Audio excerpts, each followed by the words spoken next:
Hello guys, আসসালামু আলাইকুম। চলে আসলাম আজকে শনিবার বিকালে সেই আমার মুরগির দোকানে লাঞ্চের পরে খাওয়া দাওয়া শেষে প্রবেশ করতেছি সেই মুরগির দোকানে। দেখো আজকে শনিবার, তারপরে তেমন একটা বেচা কিনা নাই, তাও কিছু হলেও কিন্তু বন্ধের দিন ছিল, তো অসংখ্য মুরগি এখনও রয়ে গেছে। প্রায় আমি 2টা পর্যন্ত দোকানে ছিলাম, 2টার পরে আমি দোকান থেকে বের হয়েছি। তারপরেও দেখো অসংখ্য মুরগি রয়ে গেছে। তো জানি না এই মুরগিগুলো বিক্রি হবে কি না আজকে এই বিকেলের ভিতরে। তো আমার মনে হচ্ছে যে আসলে বিক্রি হবে না। তো আসলে বন্ধুরাই, আমি কীভাবে বুঝবো যে বিক্রি হবে? আসলে আবহাওয়া অনেকটাই খারাপ। দেখো আমাদের এখানে আবহাওয়ার অবস্থা, বাহিরে বৃষ্টি পড়তেছে, গুড়ি গুড়ি বৃষ্টি পড়তেই আছে, বৃষ্টি আর থামতেছে না। তো এই জন্য আমার মনে হচ্ছে আসলে বেচা কিনাটা কম, বেচা বিক্রি কম হইলে তো ভাই আসলে আমাদের খুব সমস্যা হয়। যেমন প্রতিদিনের মুরগি যদি প্রতিদিন বিক্রি করতে না পারি তাহলে অনেক অনেক সমস্যা। কারণ এই মুরগিগুলো রাখা একদম কি বলবো, মানে প্রচুর পরিমাণ রিস্ক হয় এগুলো রাখার। আসলে বলে রাখলে কি হয়, তো রাখলে মানে তোমার 1 নম্বর কথাটা হলো, রাখলে এই মুরগি এখানে থেকে গেলেই মনে করতে হবে যে মুরগিগুলো লস হচ্ছে। বলে কেন?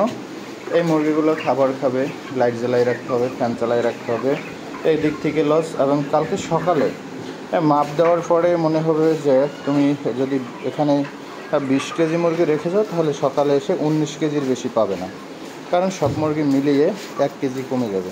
তো এই 1 কেজিও লস। তারপরে আর একটা সমস্যা, যদি বাই চান্স একটা মুরগি কোনোভাবে মারা যায় তাহলে তো আর কথাই নেই, ঠিক আছে?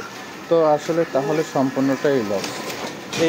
এই জন্য আসলে আমাদের খুব টেনশন হয়, মুরগি থেকে যাওয়া মানেই খুব টেনশন, প্রচুর পরিমাণ টেনশন হয় যে আসলে মুরগি যাতে সবগুলো বিক্রি করা যায় এই চেষ্টাই করতে হয় আমাদের। আসলে কি করব, আবহাওয়ার এমন একটা অবস্থা।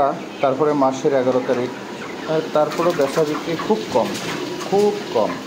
এরকম কম হওয়ার কারণ কি, এটাই ভেবে পাচ্ছি না। তো পূজার বন্ধ গেল, তারপরে এখন শুক্রবারের সাপ্তাহিক বন্ধ, তো আজকেও তার সাথে বন্ধ।